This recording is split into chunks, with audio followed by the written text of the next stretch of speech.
Hello everyone, welcome to Civil Staff IS and welcome to Atulya series. Now this is our day 2 of social justice. जिन्होंने भी हमारा lecture 1 नहीं देखा है social justice का, please I would suggest आप day 1 देखिए and इसी के बाद डे 2 हमारा स्टार्ट होता है. सो एज यू नो हमने डे 1 में थीम वाइज क्वेश्चंस को प्रैक्टिस किया था. जितने भी आपके यूपीएससी के सिलेबस के माइक्रो डिटेल्स बन सकती हैं, माइक्रो थीम्स बन सकती हैं, उसी के अकॉर्डिंग हम यहाँ पर क्वेश्चन आंसर्स को प्रैक्टिस कर रहे हैं. सो एज यू नो जैसे ही हमारा सेशन कंप्लीट होता है उसके बाद आपको 5 क्वेश्चंस प्रैक्टिस के लिए भी दिए जाते हैं. तो आज के सेशन में भी वही फॉर्मेट रहेगा. 10 क्वेश्चंस को प्रैक्टिस करेंगे और उसके बाद आपको 5 क्वेश्चंस देखने को मिलेंगे जो आपको प्रैक्टिस के लिए दिए जाएंगे. सो आज की जो थीम्स है उसको देख लेते हैं. सबसे पहले थीम जो आज हम करेंगे rights based legislation and welfare entitlements. So question यहाँ पर हम एड्रेस करेंगे rights based legislation such as मनरेगा, RT and NFSA have been instrumental in promoting social justice. Evaluate their performance. Next हमारी थीम रहेगी inclusive development and social security. How does JAM Trinity enhance delivery of welfare schemes and promote inclusive development? What are its limitations? Third question would be analyze the role of social protection schemes such as PM Kisan, PMJAY which is Jan Arogya Yojana and NSAP in reducing rural poverty and inequality. Next हमारी theme रहेगी children aged and disabled rights and welfare. Fourth question would be evaluate the effectiveness of juvenile justice act and child welfare institutions in safeguarding the rights of children in India.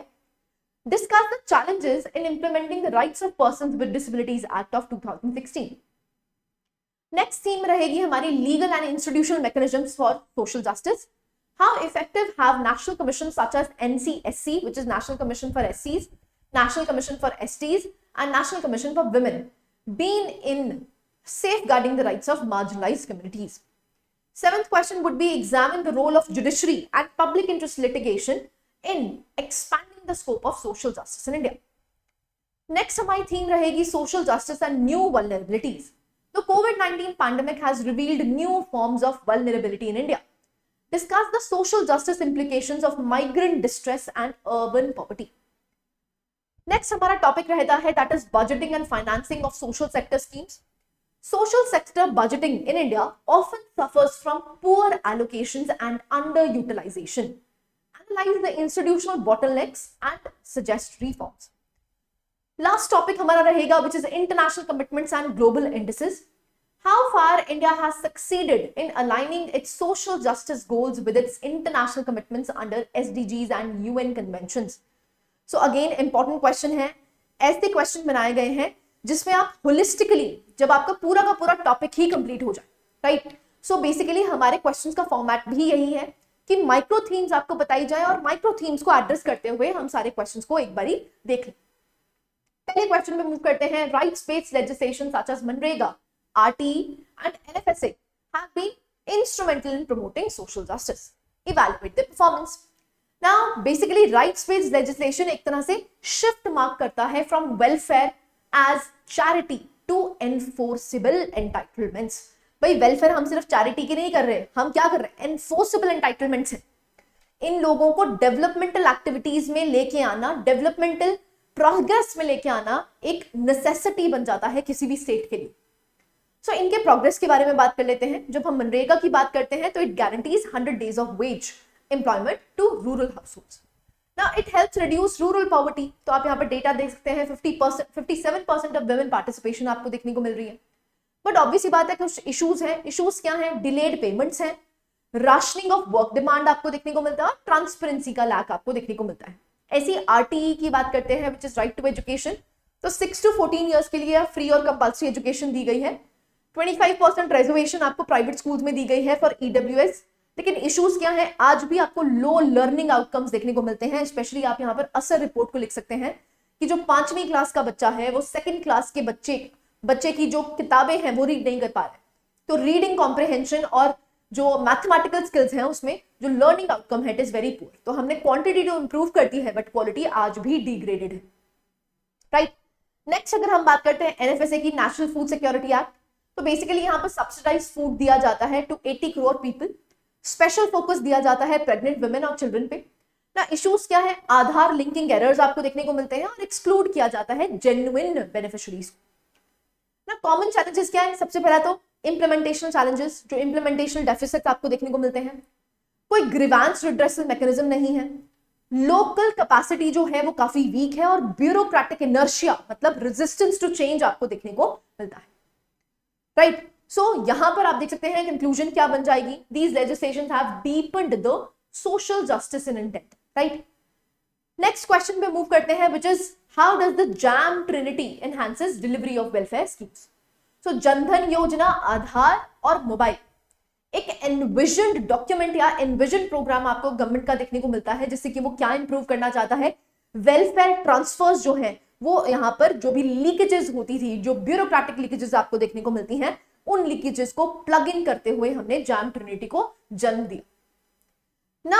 अगर हम यहाँ पर advantages की बात करते हैं तो आपको डायरेक्ट बेनिफिट ट्रांसफर देखने को मिलता है, जैसे कि पीएम किसान के लिए, एलपीजी सब्सिडी के लिए, पीएम उज्ज्वला स्कीम के लिए।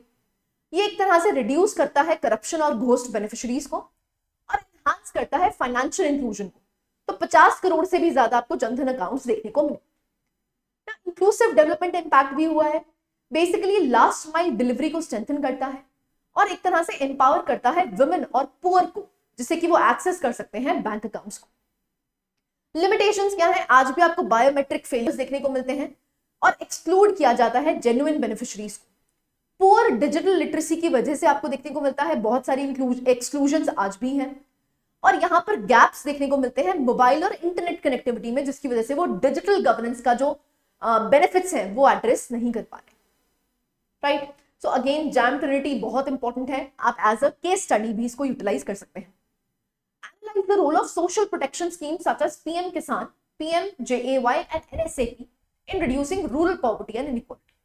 ना इंडिया का जो सोशल प्रोटेक्शन आर्किटेक्चर है वो एक तरह से बहुत ही वाइटल रोल प्ले करता है, जिससे कि जो रूरल पुअर एग्जिस्ट करते हैं, they can be protected against the shocks, ensuring basic income and health security।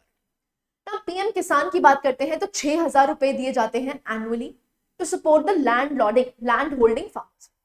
It covers approximately 11 crore beneficiaries, and but इसमें प्रॉब्लम क्या है, it excludes the tenant farmers and sharecroppers. ऐसे ही आयुष्मान भारत की बात करते हैं तो यहाँ पर हेल्थ इंश्योरेंस दी जाती है 5 लाख तक की। अगर हम 5 लाख तक की इंश्योरेंस की बात करते हैं तो किन लोगों को दिए, 50 करोड़ पुअर आपको देखने को मिलते हैं। तो यहाँ पर कैशलेस एक्सेस देखने को मिलता है जो भी इम्पैनल्ड हॉस्पिटल्स हैं। तो coverage limitations in some states and infrastructure constraints आज भी देखने को मिलते हैं।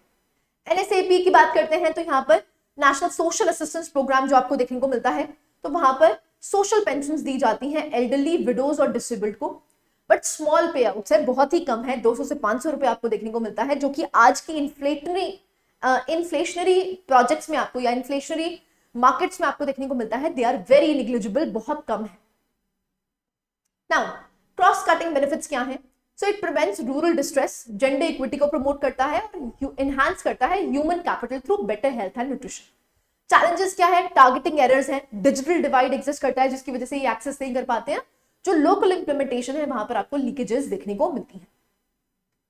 नेक्स्ट क्वेश्चन में मूव करते हैं। नेक्स्ट क्वेश्चन है आपका question number 4, evaluate the effectiveness of juvenile justice act and child welfare institutions in safeguarding the rights of children in India. ना juvenile justice care and protection of children act की अगर बात करते हैं तो ये एक प्राइमरी लेजिस्लेशन है जो क्या प्रोवाइड करता है, जस्टिस प्रोवाइड करता है और रिहैबिलिटेशन प्रोवाइड करता है जो भी चिल्ड्रन है in conflict with law. Salient features क्या है, यहां पर जुवेनाइल जस्टिस बोर्ड्स बनाए गए हैं, JJBs, और चाइल्ड वेलफेयर कमिटीज बनाई गई हैं। तो यहां पर प्रोविजंस आपको देखने को मिलती है अडॉप्शन की, रिहैबिलिटेशन की, इंस्टीट्यूशनल और नॉन इंस्टीट्यूशनल केयर की। पॉजिटिव इंपैक्ट क्या है, ऑब्वियसली बात है, हम लीगली फ्रेमवर्क जो आपको UNCRC का देखने को मिलता है, चाइल्ड राइट्स कमिटी का देखने को मिलता है, उससे हम बेसिकली अलाइन हुए हैं।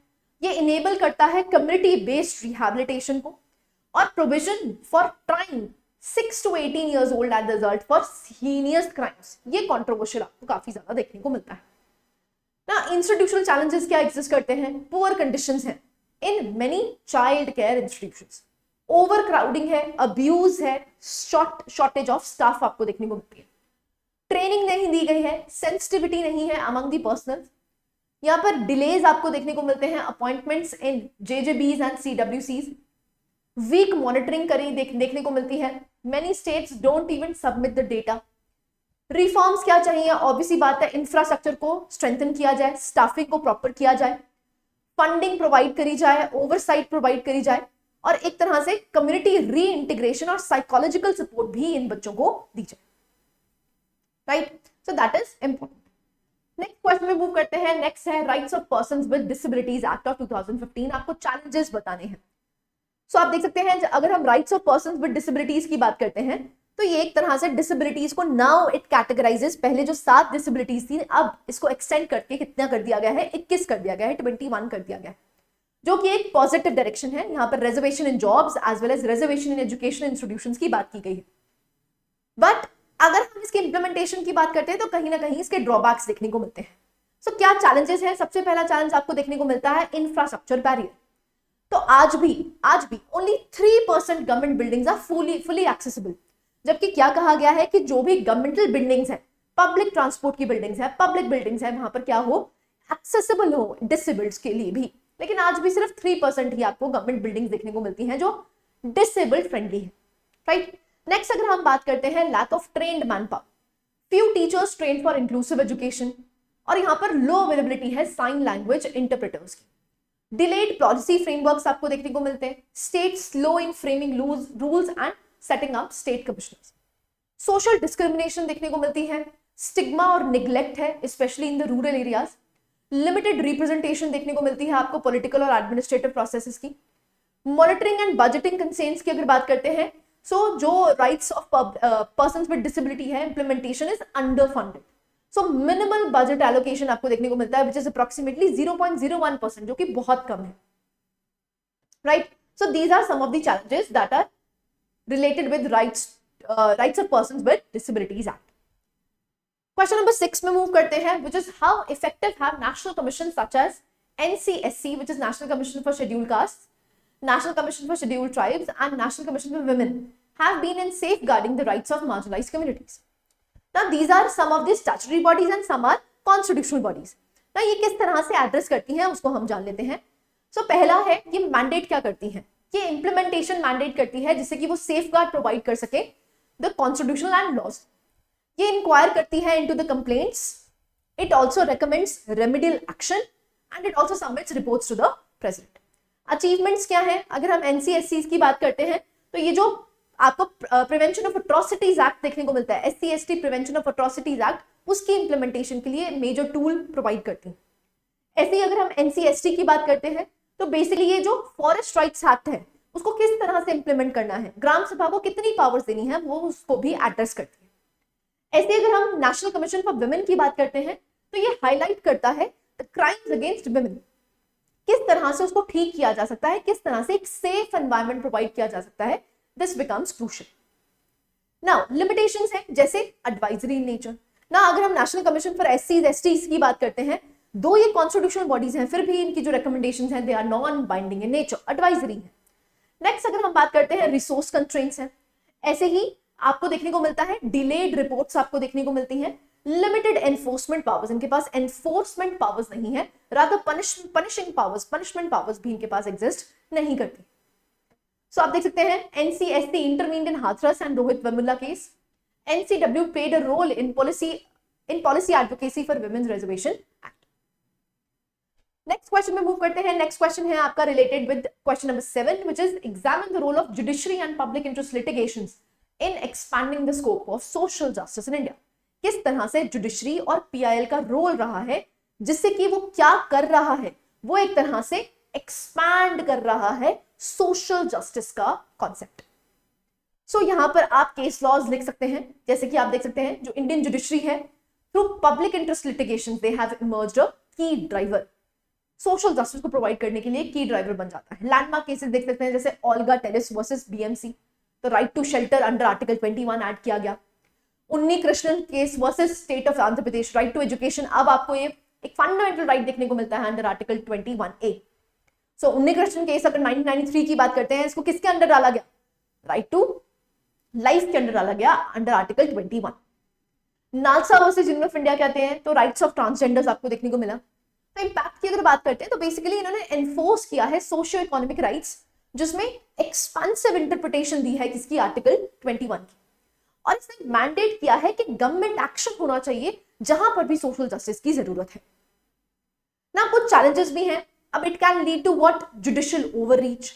यहां पर जुडिशियल एक्टिविज्म के बाद आपको एक कॉन्सेप्ट देखने को मिलता है, जुडिशियल ओवररीच।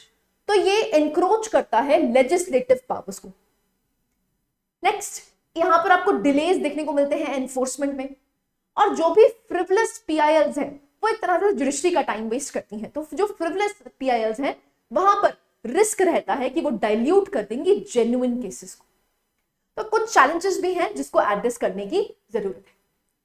नेक्स्ट क्वेश्चन में मूव करते हैं, question number 8, which is covid pandemic has revealed new forms of vulnerability. भाई नई फॉर्म्स ऑफ वल्नरेबिलिटी है जो पहले एग्जिस्ट नहीं करती थी, जैसे माइग्रेंट क्राइसिस। कोविड-19 के बाद आपको देखने को मिला भरकर लाखों में जो माइग्रेंट क्राइसिस आपको देखने को मिला, वो एक नई वल्नरेबिलिटी आज आपको देखने को मिल रही है। So it has exposed us to new vulnerabilities. तो क्वेश्चन वही है कि भाई इसके इंप्लीकेशंस क्या हैं माइग्रेंट डिस्ट्रेस और अर्बन पुअर के। ना कोविड-19 pandemic it expose the fragility. तो फ्रेजाइल है हमारी जो इंडिया की इनफॉर्मल इकोनॉमी है, और एक सिस्टमैटिक निग्लेक्ट किया गया है अर्बन पुअर का और माइग्रेंट वर्कर्स का।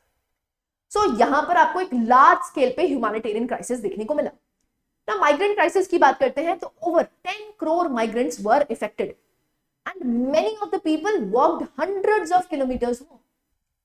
Lack of legal identity in destination states. तो लीगल आइडेंटिटी है नहीं इनकी डेस्टिनेशन स्टेट्स में, जिसकी वजह से ये एक्सक्लूड हो जाते हैं बहुत सारे वेलफेयर स्कीम्स।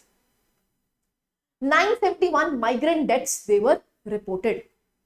अर्बन पॉवर्टी की अगर बात करते हैं तो इनफॉर्मल वर्कर्स जो हैं दे लॉस्ट जॉब्स ओवरसाइट।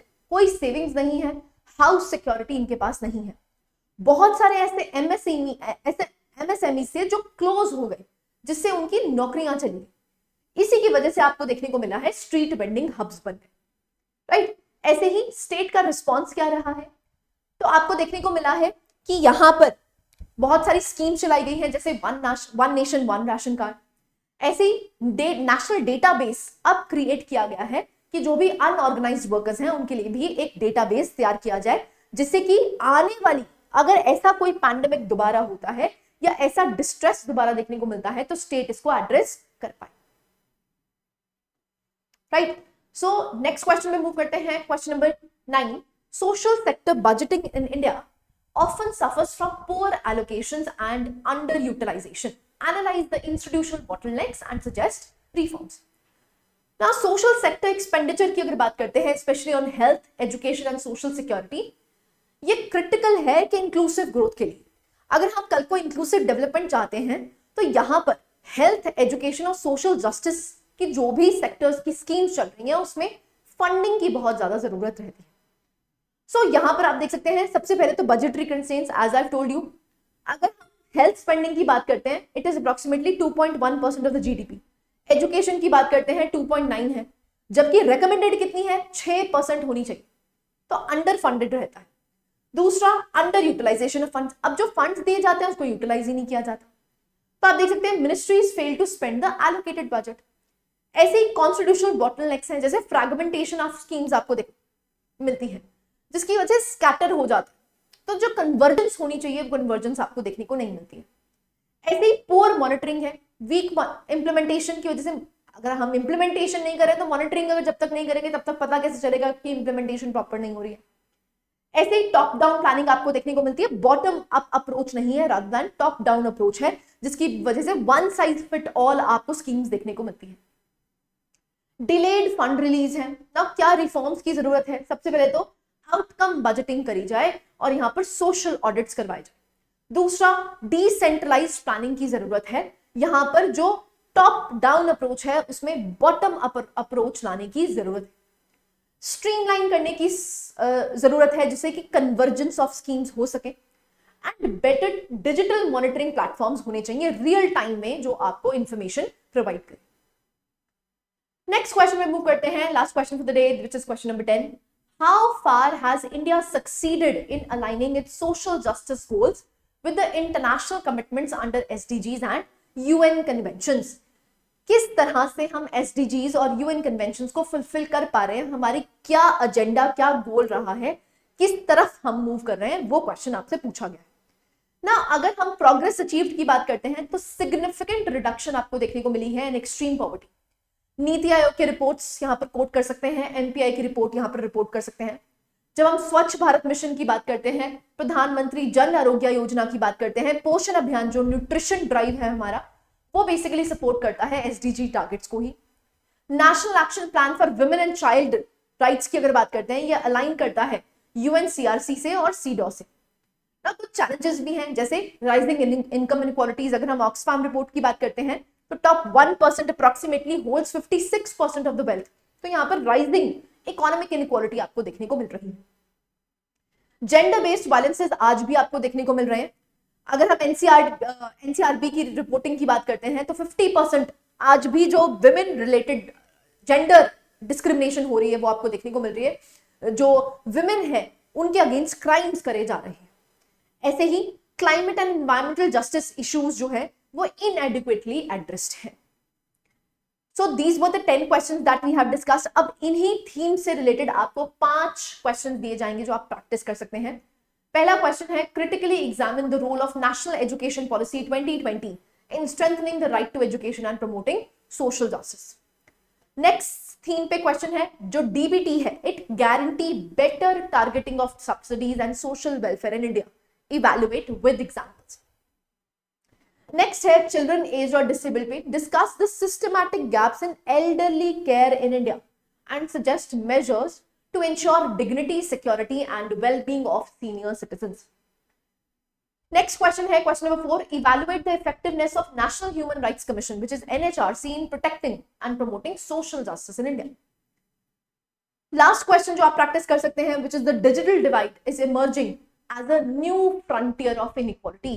पहले हम इकोनॉमिक टर्म्स में ही इनइक्वालिटी देखते थे, लेकिन आज हमें डिजिटल डिवाइड भी एक नया फ्रंटियर देखने को मिल रहा है इनइक्वालिटी का। Discuss its implication on the inclusive development and suggest a road map to bridge it, किस तरह से हम उसको ब्रिज कर सकते हैं, उसके लिए आपको एक रोड मैप भी बताना है। तो अच्छे क्वेश्चंस हैं, 5 क्वेश्चंस जो कि आप एड्रेस कर सकते हैं। Again I am telling you, आप इसको ऑफलाइन ऑनलाइन दोनों ही अटेम्प्ट कर सकते हैं। जो ऑनलाइन यहाँ पर अटेम्प्ट करना चाहते हैं वो भी हमें लिख के भेज सकते हैं एंड यहाँ पर आपको वैल्यूएबल फीडबैक दिया जाएगा and that to free of cost. जो भी बच्चे हमारे से ऑफलाइन यहाँ पर आके लिखना चाहते हैं तो वो हमारे ऑफलाइन सेंटर पे विजिट कर सकते हैं एंड यहाँ पर आके लिख सकते हैं। अगेन हमारा जो वैल्यूएबल फीडबैक है वो आपको फ्री ऑफ कॉस्ट प्रोवाइड किया जाएगा। सो सोशल जस्टिस की जितनी भी माइक्रो थीम्स हैं उनसे रिलेटेड हमने क्वेश्चंस को देखा। जितने भी एग्जाम्पल्स हैं, जितना भी डेटा है, कोट्स हैं, आप उसको याद कर सकते हैं जो कि आपके मेंस की प्रिपरेशन को बूस्ट कर सकते हैं। So this was it from my side. I hope you like the lecture. Thank you.